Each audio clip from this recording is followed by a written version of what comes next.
Welcome to For Science Salah Lotfy channel. Today we're embarking on an incredible journey into the world of plasma physics. Today I'm diving deep into one of the most fascinating and crucial aspects of plasma physics, plasma confinement and magnetic trapping.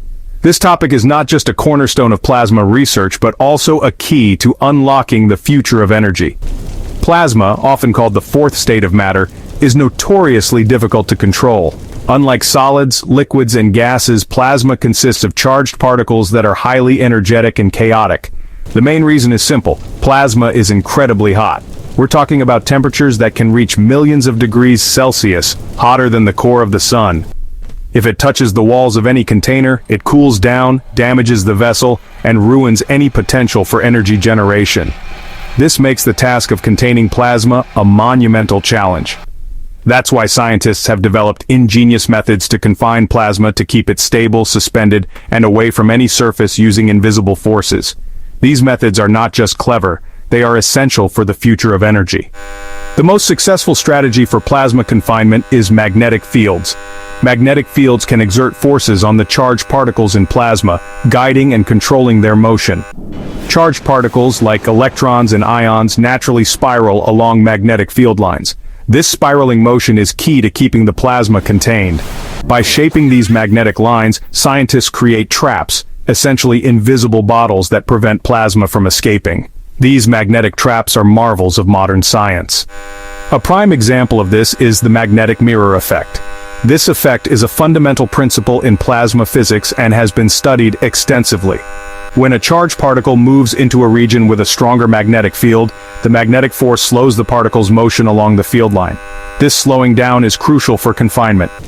If the particle's pitch angle is right, it reflects back, bouncing between two magnetic mirrors and creating confinement. This bouncing motion keeps the plasma particles trapped. This behavior is explained by what physicists call the adiabatic invariant. This concept is a cornerstone in understanding plasma behavior in magnetic fields. It means that when the magnetic field changes slowly, certain properties of a charged particle, like its magnetic moment, remain constant.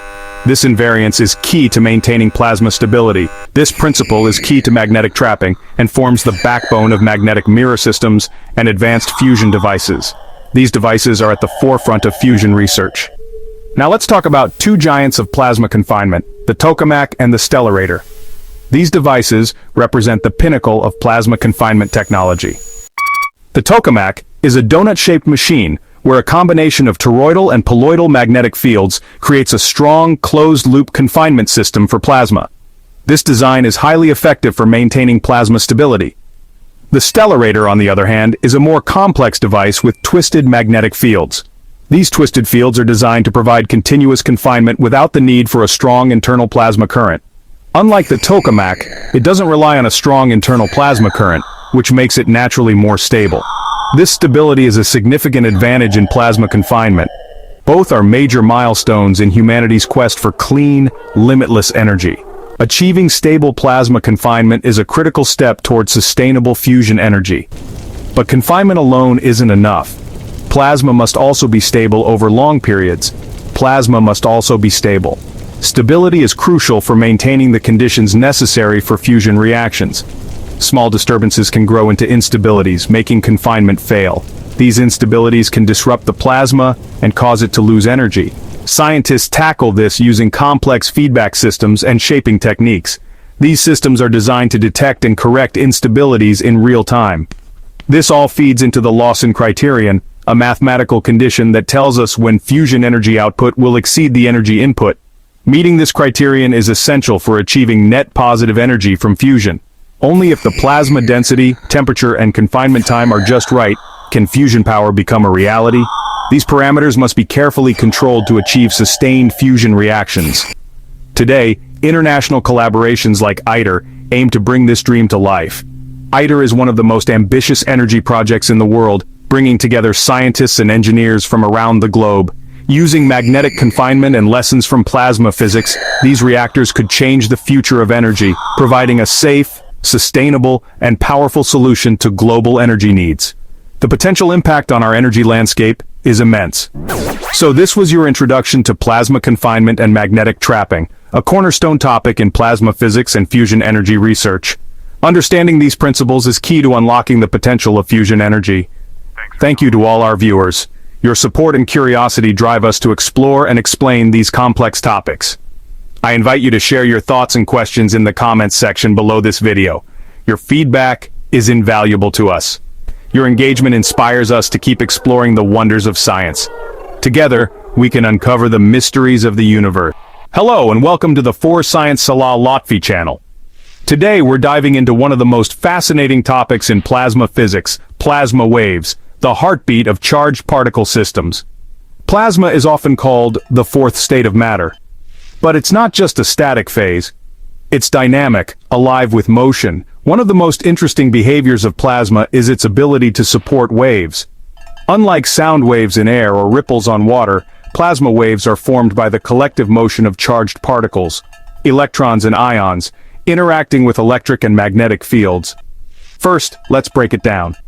Plasma waves come in two major families. 1. Electrostatic waves. These waves involve oscillating electric fields, but the magnetic field remains constant. Examples include Langmuir waves, rapid oscillations of electrons, ion acoustic waves, sound-like waves in plasma involving both electrons and ions. These waves are essential for understanding plasma's internal energy transport. 1. Electromagnetic waves. These waves involve both electric and magnetic fields oscillating together.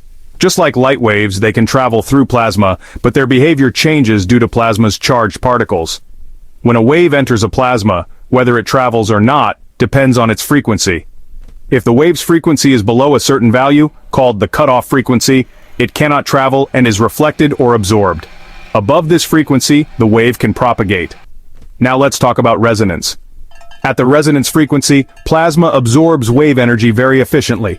One special type is called cyclotron resonance, when the frequency of an incoming electromagnetic wave matches the natural rotational frequency of electrons spiraling around magnetic field lines. At this point, electrons absorb energy from the wave in a powerful and continuous exchange, like a swing being pushed at just the right moment. But there's more. In the presence of a magnetic field, plasma supports two special wave modes, ordinary mode or O mode. The electric field oscillates parallel to the magnetic field.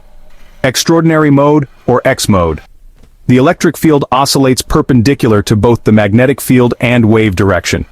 Each mode interacts differently with the plasma environment, affecting how energy is transmitted. And of course, not all waves survive the journey. Plasma waves can lose energy through two key processes: collisional damping, where energy is lost due to particles bumping into each other. Landau damping, a fascinating effect where the wave transfers its energy directly to particles traveling at the same speed. These mechanisms control how long a plasma wave lasts and how much energy it can carry. Cut to presenter, recap. So, to recap.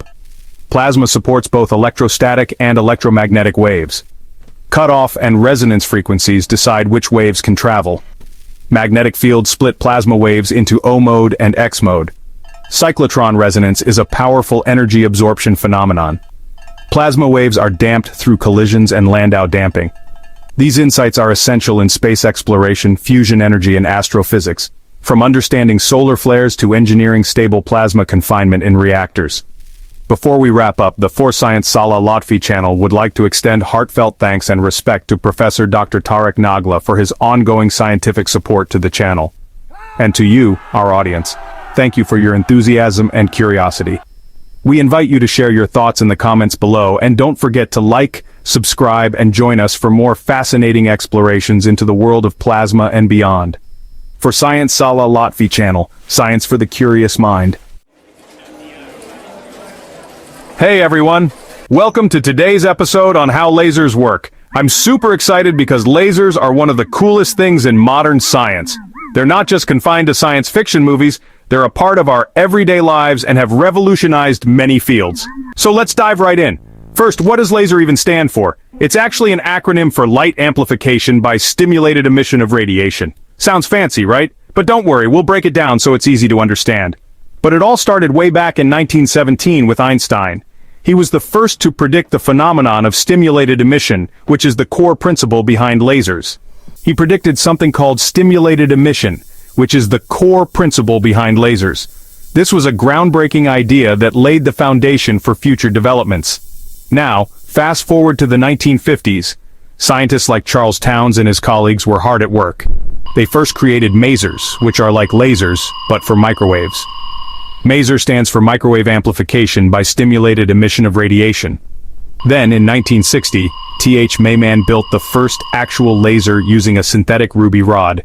This was a monumental achievement that opened the door to countless applications. That's when things really started to heat up. The invention of the laser was a game changer in the world of science and technology. Alright, so how do lasers actually work? Imagine three key parts: the lasing material, the pump source, and the optical cavity. These components work together to produce the laser light. First, the lasing material can be anything from a crystal or gas to a semiconductor or dye. This material is crucial because it's where the light amplification happens. The pump source excites this material's atoms, pushing electrons to higher energy states. This can be done using electrical currents, flash lamps, or even other lasers. Finally, the optical cavity, a set of mirrors, lets light bounce back and forth, amplifying it. This is where the magic happens, turning ordinary light into a powerful laser beam. When enough atoms are excited, a condition called population inversion happens. This means more atoms are in a high-energy state than a low-energy state. It's a delicate balance that's essential for laser operation. Then, photons start emitting in perfect sync, creating a powerful and pure beam of laser light. This synchronization is what makes laser light so unique and useful. But there's more. Atoms need time in a special energy state called a metastable state. In this state, photons bouncing in the optical cavity trigger more emissions, building up a perfectly parallel monochromatic beam. This process is known as stimulated emission. This beam can travel long distances or focus onto a tiny point, sometimes brighter than the sun. The precision and intensity of laser light make it incredibly versatile. On a quantum level, light consists of photons. Atoms absorb photons through stimulated absorption, jump to higher energy states, and later fall back, emitting photons. This cycle is fundamental to the operation of lasers. In stimulated emission, the emitted photon matches the incoming one in direction, phase, and frequency. This uniformity is what gives laser light its unique properties. That's why laser beams are so uniform. The optical cavity ensures that only light waves that are perfectly in sync are amplified. Optical cavities play a crucial role in amplifying light waves. Mirrors force the light to bounce back and forth, only allowing waves that fit perfectly to persist. This selective amplification is key to producing a coherent laser beam. This creates a narrow-band, almost monochromatic light.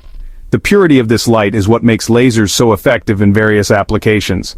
Thanks to this, lasers are perfect for everything from cutting steel to scanning barcodes. Their precision and power have made them indispensable in many industries. Lasers are everywhere, from communication and medicine to space exploration and entertainment. They've transformed the way we live and work. The core of all this marvel, it's the simple but powerful dance of electrons, photons, and magnetic mirrors. A simple but powerful dance of electrons, photons, and magnetic mirrors. This intricate interplay is what makes lasers so fascinating and versatile. Alright folks, that wraps up today's episode on lasers. If you enjoyed it, hit that like button and leave your thoughts in the comments below. We love hearing from you, and your feedback helps us make better content. Stay curious, stay inspired, and until next time, let the light of knowledge shine bright. Keep exploring the wonders of science with us. Thanks for watching. Welcome back to For Science Salah Lotfy channel.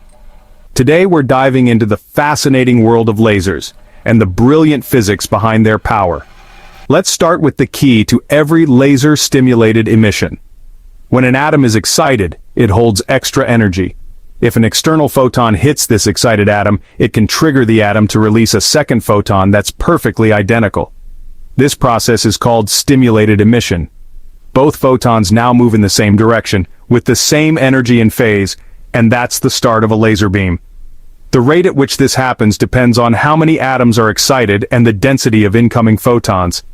Now, let's talk about coherence, one of the reasons lasers are so unique.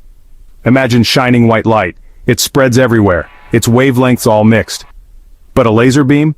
Its waves are so perfectly synchronized, the beam can travel for miles without breaking apart. For example, the coherence time for white light is incredibly short, around 3.1 x 10 circumflex 15 seconds, while lasers can maintain coherence for a much longer time. And its coherence length? For white light, just under a micron, but for laser light, it can stretch for meters. Laser beams also have stunningly low divergence. Let's take an example. If a laser emits light at a wavelength of 500 nanometers, and the beam comes from a 5x5 millimeter aperture, the angle of divergence is just 1/10 milliradian. That's like pointing a flashlight across a continent and hitting the target. Here's another fun fact. A ruby laser emits light at 6,943 angstroms. One photon carries about 1.78 electron volts of energy. Now if you have 3F110I19 excited atoms, a single laser pulse can release over 8.5 joules of energy. That's concentrated power, all from light. And what about intensity? A laser with just 30 milliwatts of power and a beam diameter of 2 millimeters can have an intensity of about 9.55 kilowatts per square meter. That's why even small lasers can pack an enormous punch. So today we learned how stimulated emission makes laser light possible, why coherence and low divergence make laser beams so precise, and how laser energy is calculated down to the photon. For science, Salah Lotfy channel extends deep thanks and respect to Professor Dr. Tarek Nagla for his continuous scientific support to the channel. And to you, our valued audience, we invite you to write your thoughts and questions in the comments below. Let's keep exploring the science that lights up our world. Imagine the smallest thing you can, a grain of sand perhaps, or a speck of dust. Now, imagine something even smaller still, something so tiny that millions of them could fit on the head of a pin. This is the fascinating realm of atoms, the fundamental building blocks of everything we see and touch. But atoms are not simply inert spheres, they are bustling with energy, their electrons occupying specific energy levels, like tiny planets orbiting a miniature sun. These energy levels are quantized, meaning electrons can only exist at discrete energy values with nothing in between.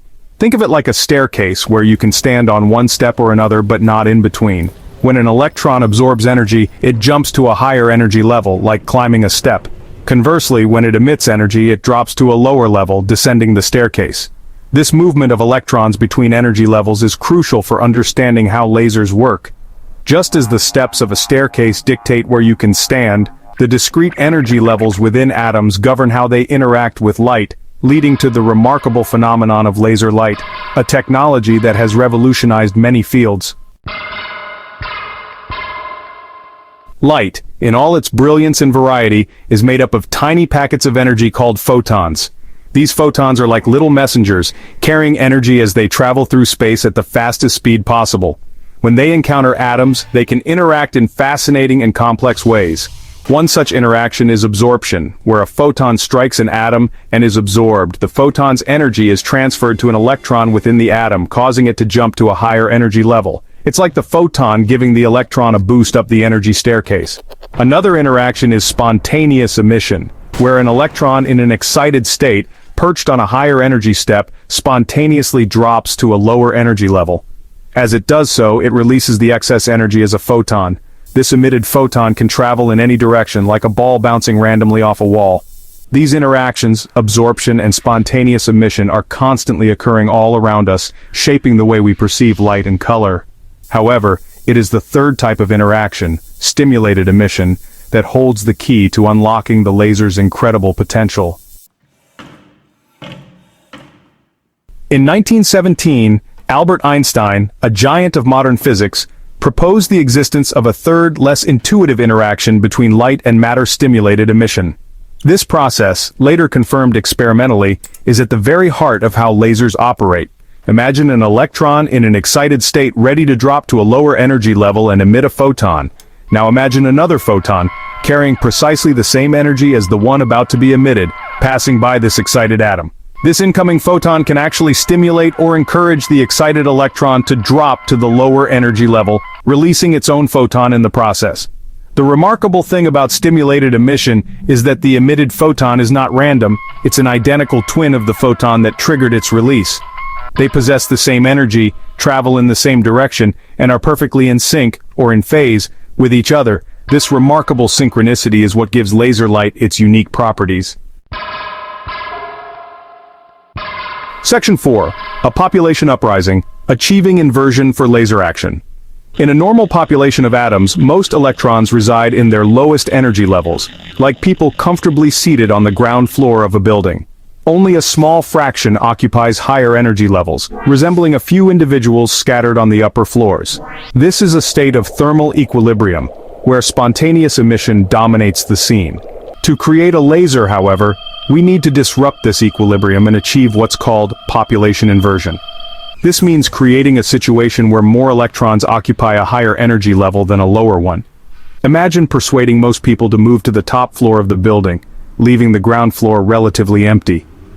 Achieving this inverted population is crucial because it sets the stage for stimulated emission to take over. When a photon encounters an atom with an inverted population, it's more likely to trigger stimulated emission than be absorbed. This leads to a cascade of identical photons, all traveling in the same direction, forming the intense coherent beam we know as laser light. Section 5. The Balancing Act, Population Rate Equations and Laser Stability. Maintaining a stable laser beam requires a delicate balance between the processes that populate and depopulate the energy levels involved in laser action. This is where population rate equations come into play. These mathematical expressions describe how the number of atoms in each energy level changes over time due to processes like absorption, spontaneous emission, and crucially, stimulated emission. Think of it like managing a busy train station. Passengers arrive and depart from different platforms, and your goal is to ensure a smooth flow without overcrowding any one platform. Similarly, population rate equations help us understand and control the flow of electrons between energy levels to maintain the population inversion necessary for laser operation. By carefully adjusting parameters like the pumping rate, which governs how quickly electrons are excited to the upper energy level, we can achieve a stable output of laser light. It's like fine-tuning the arrival and departure times of trains to prevent overcrowding and ensure a steady flow of passengers. Lasers, those marvels of modern science, have revolutionized our world. They are everywhere, from barcode scanners at the supermarket to fiber optic cables carrying vast amounts of information. But how do these incredible devices, capable of generating such focused beams of light, actually work? The answer lies in the fascinating world of quantum mechanics. Lasers work by exploiting the very nature of atoms and their interaction with light. Unlike ordinary light, which is a jumble of wavelengths and phases, laser light is coherent. This means the light waves travel together in perfect sync, creating a powerful, concentrated beam. This unique property stems from the way lasers harness energy within atoms. The journey begins with understanding energy levels within atoms. Imagine these levels as a staircase, with each step representing a different energy state an electron can occupy. When an atom absorbs energy, an electron can jump to a higher step, a process called excitation. Conversely, when an electron drops to a lower step, it releases energy in the form of light, a phenomenon known as spontaneous emission. This is essentially how light bulbs work, with excited atoms randomly emitting photons in all directions. Lasers, however, introduce a crucial element: stimulated emission. This process occurs when an atom, already in an excited state, encounters a photon with energy matching the energy difference between its current level and a lower one. This encounter triggers the excited atom to release a photon identical to the one that stimulated it, effectively amplifying the light. Now imagine a collection of atoms within a laser medium, a material carefully chosen for its specific energy levels. By pumping energy into this medium, we can excite a large number of atoms to a higher energy level. This creates a situation known as population inversion, where more atoms exist in the excited state than in the ground state. This population inversion is crucial for laser operation. With a surplus of excited atoms, a chain reaction can occur. A single photon emitted spontaneously can trigger a cascade of stimulated emission events, amplifying the light exponentially as it travels through the medium. This amplification, however, requires a mechanism to contain and direct the light. This is where the laser cavity comes into play. The laser medium is typically placed between two mirrors, forming a resonant cavity. These mirrors reflect light back and forth through the medium, further amplifying the stimulated emission. One mirror is partially reflective, allowing a portion of the light to escape, forming the laser beam we observe. The distance between the mirrors is carefully calibrated to ensure that only light waves of a specific wavelength, corresponding to the energy difference between the atomic levels involved, constructively interfere and get amplified, This results in the laser's characteristic monochromatic light, meaning it consists of a single color or wavelength. To understand the intricacies of laser operation, let's delve into specific energy level schemes. One common type is the three-level laser. In this system, atoms possess three primary energy levels: a ground state, an excited state, and a metastable state. The metastable state is crucial. It acts as an intermediate energy level where excited atoms can linger for a relatively long time before decaying back to the ground state. This prolonged lifetime is essential for achieving population inversion. In a three-level laser, energy pumped into the system excites atoms from the ground state to the excited state. These excited atoms then rapidly decay to the metastable state. However, because the metastable state has a longer lifetime, atoms accumulate there, eventually outnumbering those in the ground state, thus achieving population inversion. While conceptually straightforward, three-level lasers face a challenge. They require a significant amount of energy to maintain population inversion. This is because the laser transition occurs between the metastable state and the ground state. As laser light is emitted, atoms in the metastable state return to the ground state, constantly depleting the population inversion. Therefore, continuous pumping is necessary to replenish the metastable state and sustain laser operation. The four-level laser scheme addresses this challenge by introducing an additional energy level, leading to improved efficiency and performance. Like the three-level system, the four-level laser has a ground state, an excited state, and a metastable state. The key difference lies in the addition of a lower laser level, positioned just above the ground state. In a four-level system, the laser transition occurs between the metastable state and this lower laser level, not directly to the ground state. This seemingly subtle difference has profound implications. Once atoms in the metastable state release photons and transition to the lower laser level, they quickly decay further to the ground state. This rapid decay ensures that the lower laser level remains sparsely populated, making it much easier to maintain population inversion between the metastable state and the lower laser level. As a result, four-level lasers require significantly less pumping energy compared to their three-level counterparts. This efficiency makes them highly desirable for many applications, from high-power industrial lasers to telecommunications systems. Hey everyone! Thanks for sticking around till the end of today's episode on For Science Salah Lotfy channel. Before we wrap up, I want to take a moment to express our immense gratitude to Professor Dr. Tarek Nagla from the Nuclear Power Plants Authority of Egypt, also known as NPPA Egypt. Professor Dr. Nagla's incredible expertise and generous guidance have been the backbone of the scientific topics we bring to you. Honestly, his support is invaluable, and we are truly honored to have such a distinguished scientist backing our content. And of course, I can't forget you, our amazing viewers. Your curiosity, your questions, and your trust are what keep this channel thriving. So from the bottom of our hearts, thank you for your time and engagement. If you enjoyed this episode or have any thoughts to share, don't hesitate to drop a comment below. Whether it's questions, feedback, or ideas for future topics, we love hearing from you. Until next time, stay curious, stay inspired, and keep exploring. And don't forget to hit that subscribe button to stay updated with all our latest content. Catch you in the next episode on For Science Salah Lotfy channel.